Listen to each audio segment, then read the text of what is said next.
There was a quote from Maya Angelou that's really been it really just irritated me. I love everything about Maya Angelou. She's been a hugely important person in my life. But she's got a quote that says, "You're only truly free until you belong everywhere, nowhere," which is everywhere. "The price is high and the reward is great." And I thought, what the hell does that mean? You belong everywhere and nowhere. Like, here's the one thing I can tell you for sure that I've known from my research. In the absence of love and belonging, there is always suffering. And I feel like I've really experienced some suffering around belonging in my life. And I thought, what does that mean? You're only free until you belong nowhere and everywhere. And so I just started digging into it, and I kept asking this question, like, men and women who have this really strong sense of true belonging, what do they have in common? And is there any validity to this idea of belonging everywhere and nowhere? I think for me, what was really surprising was after I spent a year trying to understand where we are as a country, and really globally this is happening across the world. And what I learned was pretty shocking to me, that at the very same time that we've sorted ourselves into these ideological bunkers, that we really actually, demographically, we don't go to school and worship and live by people who are different than us as much as we used to. Mm-hmm. And the more sorted we become, you would think the more connected we become. Because now I'm just with people who are like me. But it turns out that behind those ideological bunkers, it's not that we're deeply connected to each other. We just hate the same people. And hating the same people doesn't really mean jack when it comes down to belonging. Because just because you hate the same people doesn't mean that you're going to show up for me when I'm throwing up at chemo, or you're going to go pick up my kids from school when I'm running late or have a flat tire. It's like, it's not real connection. It's not super meaningful, deep connection. So we're more sorted, but we're lonely. And loneliness is serious stuff. Like John Capaccio, who's a researcher in Chicago, has got this amazing book. I mean, just his research on loneliness is incredible. But he talks about how primal loneliness is for a social species. That when we're hungry, our body says, you're in danger if you don't eat. Thirst is, you're in actual physical danger if you don't hydrate. Mm-hmm. Pain says, there's tissue damage somewhere, you've got to heal. And loneliness says, you need social connection or you're in trouble. And when I first read that, I was like, okay, that was like very moving and well done. But then when you look at the research, loneliness is a greater predictor of an early death than smoking a pack of cigarettes a day or obesity. Like, loneliness kills people. It is a huge predictor of mental health, physical health, and early death problems. Because here's the thing, we are lonelier and we are more disconnected than we've ever been, and it's polarized, but art can save us. Art has the power to render sorrow beautiful and make loneliness a shared experience and transform despair into hope. Music, like all art, gives pain and our most wrenching emotions voice, language, and form, so it can be recognized and shared. The magic of all art is the ability to both capture our pain and deliver us from it at the same time. This is the developmental milestone of midlife. From late 30s through probably your 60s, this is the question. This is when the universe comes down and puts her hands on your shoulders and pulls you close and whispers in your ear, I'm not fucking around. You're halfway to dead. The armor is keeping you from growing into the gifts I've given you. That is not without penalty. Time is up. So this is what you see happen to people in midlife. And it's not a crisis. It's a slow, brutal unraveling. And this is where everything that we thought protected us keeps us from being the partners, the parents, the professionals, the people that we want to be. And I've only seen, this is a fork in the road. I've only seen two responses to this visit from the universe. Well, there was my response, which I was like, screw you, bring it. Like, you think you can best me? And then it was just one nightmare situation after another until, you're not going to win that fight. I think if you say, you know what, I'm not going to do it, then you've got to double down. These are the people that walk through the world, double down on their own shit, in denial, cheek squeezed as they walk, and cause so much pain in the world, because it is so much easier to offload pain than to feel pain. And so you really have a choice in midlife. I'm not saying just pull off all the armor and streak through Austin, because I think you can replace the armor with something.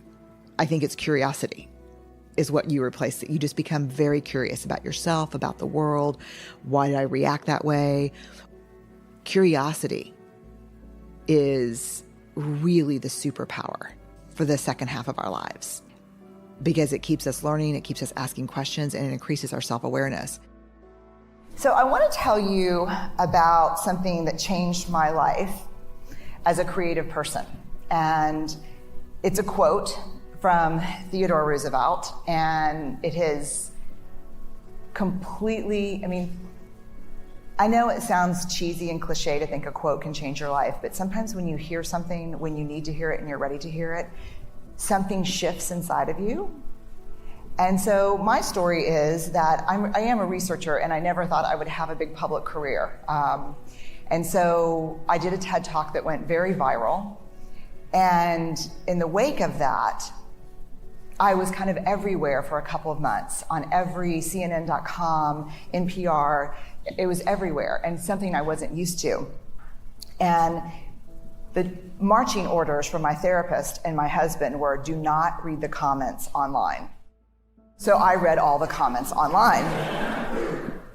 And so one morning, I woke up and there were 2 or 3 new articles out, and I started reading the comments. And they were devastating. They weren't about my work, they were about me. They were super personal. And they were the things that creative people play in their mind and then give up doing what they really want to do. Like, if I asked every single one of you, what would you try if you knew people would never say this about you? What would this be? So that morning, Steve and the kids leave. I stay home. I get on the couch and I watch 8 hours of Downton Abbey. So I get out my laptop and I do a search for who was president in the United States during the Downton Abbey era. I put it in, and Theodore Roosevelt comes up, and a quote comes up. And I read it, and this is what it says. It's a quote from a speech that he gave in the early 1900s at the Sorbonne, and a lot of people call it the Man in the Arena speech. And this is the passage that changes my life. It's not the critic who counts. It's not the man who points out how the strong man stumbles or where the doer of deeds could have done it better. The credit belongs to the person who's actually in the arena, whose face is marred with blood and sweat and dust, who, at the best, in the end, knows the triumph of high achievement, and who, at worst, if he fails daring greatly. I've just never done anything that's turned out to be valuable that wasn't just scared shitless to do it.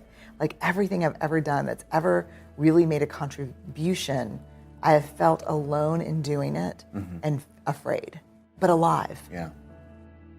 Well, I think what I have found is that after the first time, and it only really takes one time, that after the first time that you opt to brave the wilderness, you pull away from what a group of people thinks. Maybe it's your creative community, it's your critics. The first time you pull away and find power in standing on your own, I think your heart is marked by the wild. I think you belong into the wilderness in a different way, because every time after that, when you choose fitting in over belonging to yourself, it's painful. And so to me, the whole idea is not just navigating the wilderness, which I think every poet and theologian and writer over time has used the wilderness as this kind of a lone journey thing. It's not just about navigating the wilderness. It's about becoming the wilderness. It's about becoming, I am going to be on my own a lot, and it's going to be okay, because there is beauty and strength in that. And it's not that I won't ever find great joy in being a part of something, but I will always belong to and believe in myself first. And it's not easy. And one of the things I love is that no one can straddle the tension of paradox better than a creative because that is the creative energy. Carl Jung says that it's our greatest spiritual gift. The paradox is the only thing that becomes remotely close to describing the human experience, and that's art. Yeah. That's the tension of be fierce and kind, tough and tender. Like it's that tension. And so when I think about the practices, think about art. Think about all great art. Who shows us a glimpse of what we think we hate and can make it beautiful better than an artist? It's the belief that we're inextricably tied to each other, that you and I are connected in a fundamental way that can never be disconnected. And while that is not breakable, it is forgettable. You cannot break human connection, but you can forget about it. And to share moments, to hold hands with strangers, they're just moments that remind us not only what's possible between humans and even strangers, but I think more profoundly what's true about what's between us. That's the truth of how we're built to be together. And I think this is such a great, important message for all of us, and especially for creatives. Stop walking through the world looking for confirmation that you don't belong, because you will always find it. Stop walking through the world looking for evidence that you're not enough, because you will always find it. Your self-worth and your belonging is not something that we negotiate externally. It's something we carry in our wild hearts. And if we spend our lives looking everywhere we go for evidence that I don't really belong in this meeting, I'm not really an artist, I just do this on the side and this is my side hustle, but it's not really my job, or we keep comparing ourselves, you will find exactly what you're looking for. I think we're all kind of ordinary people. I get to do extraordinary things, but I think we're all ordinary people. But I think sometimes this world is tough because we shame and diminish ordinary lives or small lives. Ordinary moments are, we chase extraordinary moments instead of like being grateful for ordinary moments until hard shit happens. And then in the face of really hard stuff, illness, death, loss, the only thing we're begging for is a normal moment. Like, oh my God, can I please have that ordinary moment back? Can I please hear him come through the screen porch door? Can I please get a call from my mom or a crazy text? Then we want the ordinary moments. But in them, that ordinariness can almost be, for those of us who haven't found a way to love it in ourselves, repulsive. People always say, where's the line between embracing imperfection and vulnerability and kind of our humanity and striving for excellence? And for me, I always think, where is the line between excellence and beauty in all things and perfectionism that is paralyzing, no work gets out? So there's always, where's the line between my perfectionism and my being my best self? The only thing I've come to so far that has been the shift for me it's a midlife shift. I think it's a midlife shift for everyone. And it's taken me a good 5 years in midlife. I will determine the line. You will not determine the line for me. So I know that for me, it doesn't matter what I'm achieving or accomplishing. If I'm not eating in a way that makes sense for me, working out and sleeping, that it doesn't matter. So like for whether you're saying, boy, you need to, lose 30 pounds, or you're on the side where you're like healthy at every, whatever, it doesn't matter. I don't care what you think on either side. What I think is, I know I need to work out 5 days a week. I know that I need to eat this way. I know I need to write down what I'm eating. So for me, the day I reclaimed that line as internally set, not externally set, was a huge changer for me. I don't think you can truly change for the better in a lasting, meaningful way unless it is driven by self-acceptance. The other thing that is just so shocking to me about complacency and self-acceptance is I don't think I have ever come across a single person who was complacent, driven by self-acceptance. What differentiates us as a social species is the need to be seen and known and loved, and the need to see and know and love others. And no one rides for free. Like we all come into this adulthood with hard stuff. And what I would say is true about complacency, and 95% of what I see that people call pathology is it's armor. It's not, it's armor. It's behaviors and ways of thinking that I've developed to protect myself from being hurt. What I would say to people is we all grew up and experienced to varying degrees trauma, disappointment, hard stuff. We armored up, and at some point, that armor no longer serves us. And so what I think I would say to that person is, how is not talking about this serving you? And now the weight of the armor is too heavy, and it's not protecting you, it's keeping you from being seen and known by others. I spent the last 12 years studying vulnerability, and that quote was everything I know about vulnerability. It is not about winning, it's not about losing, it's about showing up and being seen. The second thing, this is who I want to be. I want to create. I want to make things that didn't exist before I touched them. I want to show up and be seen in my work and in my life. And if you're going to show up and be seen, there is only one guarantee, and that is you will get your ass kicked.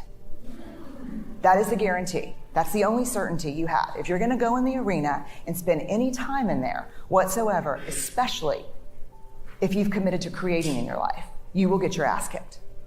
So you have to decide at that moment, I think for all of us, if courage is a value that we hold, this is a consequence.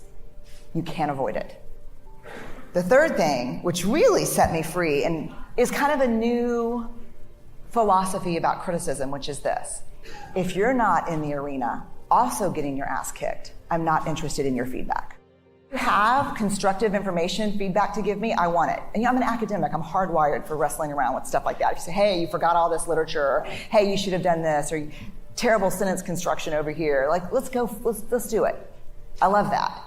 But if you're in the cheap seats, not putting yourself on the line and just talking about how I could do it better, I'm in no way interested in your feedback.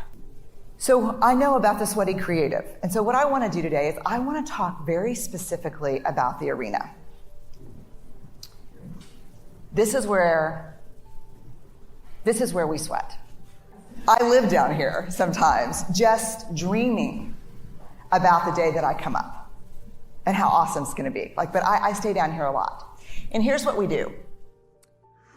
The arena's right there. You can see it. The light's there.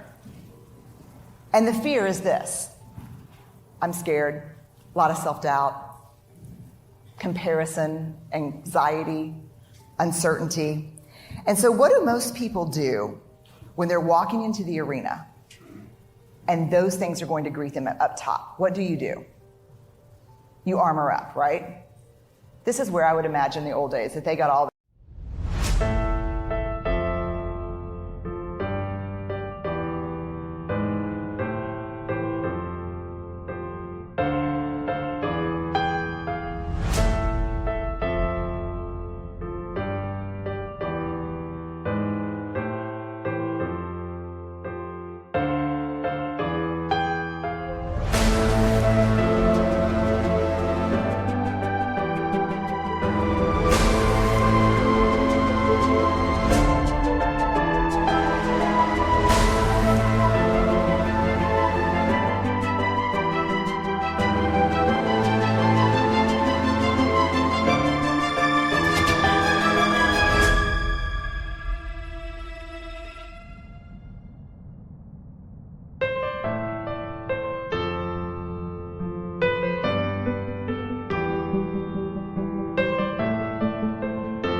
When you armor up in this hallway, you shut yourself off from everything that you do and that you love. Because vulnerability is certainly a part of fear and self-doubt and grief and uncertainty and shame, but it's also the birthplace of love, of belonging, of joy, trust, empathy, creativity, and innovation. Without vulnerability, you cannot create. So what I think you're asked to do on a daily basis is walk through this hall, get to the top of the stairs, and get naked. Get really real. Put yourself out there and walk out there so people can see you and see what you've made and see what you're doing.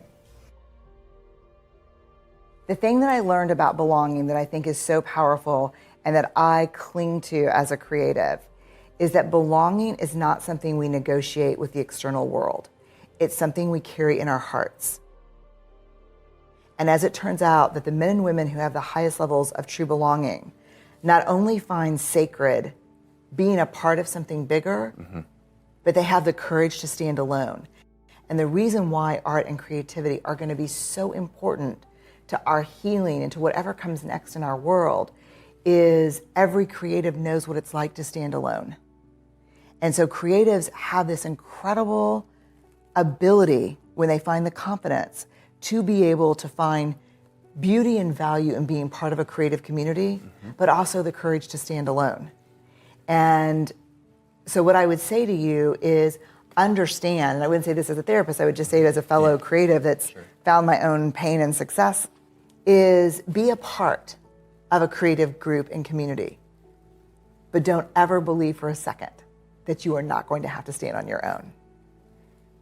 You will have to be alone at some point. It is what we're called to do.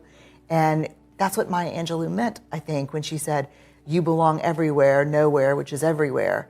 Because if you carry belonging in your heart, it's not negotiated externally with other people. And I think the thing that's really powerful is, as a social species, the reason why we feel lonely is because we are neurobiologically wired to be with each other. And as a social species, we need art, and we need music, and we need photography, and we need to see the artifacts that allow us to find our humanity in each other. That's art. Yeah. That's music. Oliver Sacks says, music pierces the heart directly. It needs no mediation. Like, that is one of our ways out here. Vulnerability is not weakness. It's a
the willingness to show up and be seen when you can't control the outcome. And it is actually our greatest measure of courage. So show up in an authentic way and let us see your hearts, because we know how lonely you actually are. I mean, it's really, men are lonely. It's really hard. But I don't think I would say anything differently to women as either. Because, for women, the greatest shame trigger is do it all, do it perfectly, and never let them see you sweat, look perfect, work perfect, but don't ever look like you're putting any effort toward it. We can't ever get rid of shame. What we can do is develop resilience to shame. So when it happens and it washes over, that warm wash that makes you feel small and not enough, when that washes over me, rather than yelling at my kids or just decimating myself with hateful language, and like, you're stupid or you're not, Now when it washes over me, I'm like, okay, I'm in shame. Don't talk, text, or type. What happened? I still have triggers around it. And I still think it's probably the same. Motherhood, trying to, do everything and balance everything and be where I'm supposed to be. And that's still hard sometimes. Yeah. What's the process that someone should take on when they feel shame, anger, rage? Well, shame I can really help you with is, first and foremost, talk to yourself like you talk to someone you love. So if something happens and you're overwhelmed with shame, the first thing you need to do is get back on your emotional feet. Don't talk, text, or type to anyone, because one of the things we want to do is push that shit out on other people. Get into a dark, quiet place and then talk to yourself like you talk to someone you love. Just be like, dude, it's okay. Like, you screwed this up. What you said was super hurtful. You're going to have to circle back and clean that stuff up. But give yourself a break here.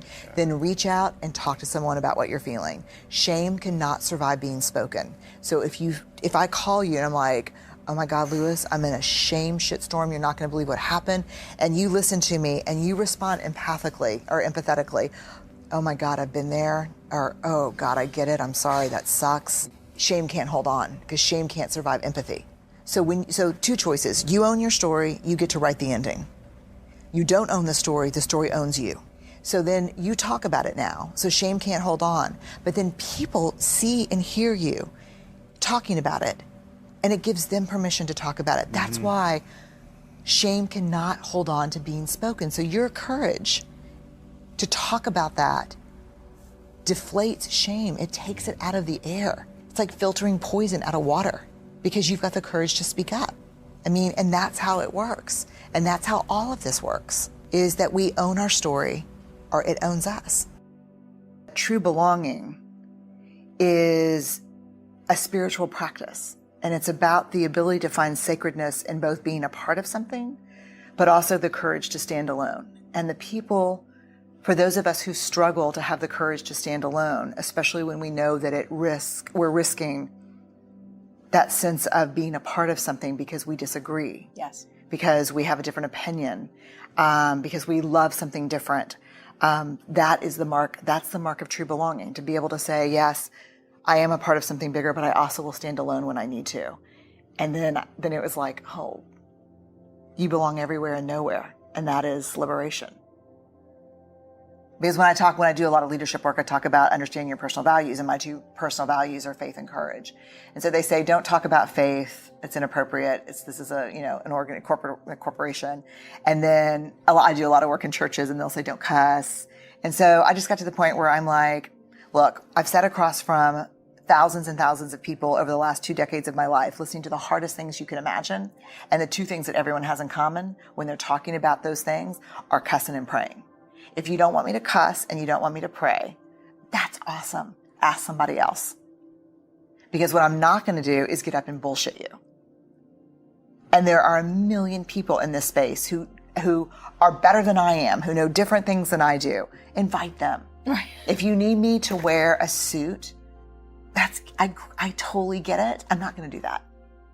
When I speak in public, I don't get up there to talk from my Brooks Brothers self to your Brooks Brothers self. I get up there, I'm going to talk about things that 90% of the people in the audience have never thought about, talked about, and are scared to listen to. And they need to see me as a person, and I'm just that person. And there's this part from Braving the Wilderness that it really changed me. It's the practice that came from the book, and it is Don't walk through the world looking for evidence that you don't belong, because you will always find it. Don't walk through the world looking for evidence that you're not enough, because you'll always find it. Our worth and our belonging are not negotiated with other people. We carry those inside of our hearts. And so for me, I know who I am. I'm clear about that.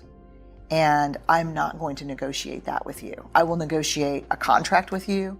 I will negotiate maybe even a topic with you, but I'm not going to negotiate who I am with you. Because then, and this is, I think, the heart of the book, then I may fit in for you, but I no longer belong to myself. And that is a betrayal I am not willing to do anymore. I spent the first 30 years of my life doing that. I'm not willing to betray myself anymore to fit in with you. I just can't do it. The 3 seats that will always be taken when you walk into the arena, when you share your work with someone, the 3 seats that will always be taken are shame, scarcity, and comparison. Shame, completely universal human emotion. We all have it. It's that gremlin that whispers,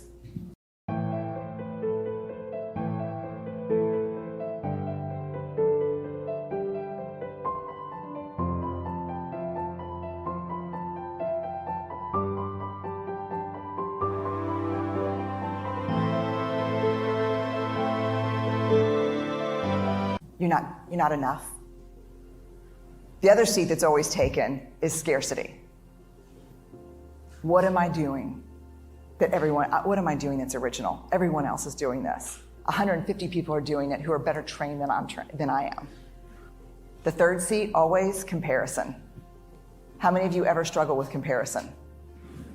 The thing is, I don't care what people think. I don't worry about the critics in the arena. Sends a huge red flag up for me. We're hardwired for connection. When we stop caring what people think, we lose our capacity for connection. When we become defined by what people think, we lose our capacity to be vulnerable. So rather than locking these folks out from the arena, what I'm going to invite you to do is reserve seats for them, which doesn't seem like a good thing to do. But I have 13,000 pieces of data, and I've done this work for 12 years. And what I have found and what I have learned from these folks and then try to apply it in my own life that has changed my life is to reserve a seat, to take the critics to lunch, and to simply say when I'm trying to do something new and hard and original, and I'm trying to be creative and I'm trying to innovate, to say, I see you, I hear you, but I'm going to show up and do this anyway. And I've got a seat for you, and you're welcome to come, but I'm not interested in your feedback. The other piece that's tough is, to me, if you're going to spend your life in the arena, if you're going to spend your life showing up, really showing up, there's a couple things that you need. The first is a clarity of values. You have to, I know, when I came out here, I knew I could screw this completely up. I could get booed off stage, bad things could happen, but I don't have a choice, because if courage is my value, I have to do this. Whether it's successful or not is irrelevant. So a real clarity of values is important. The other thing is, you gotta have at least one person in your life who's willing to pick you up and dust you off and look at you when you fail, which hopefully you will, because if you're not failing, you're really not showing up. But who is willing to look at you when you fail and say, man, that sucked. Yeah, it was totally as bad as you thought. But you were brave. And let's get you cleaned up, and because you're going to go back in. And this is someone who loves you not despite your imperfections and vulnerabilities, but because of them. And they should have great seats in the arena.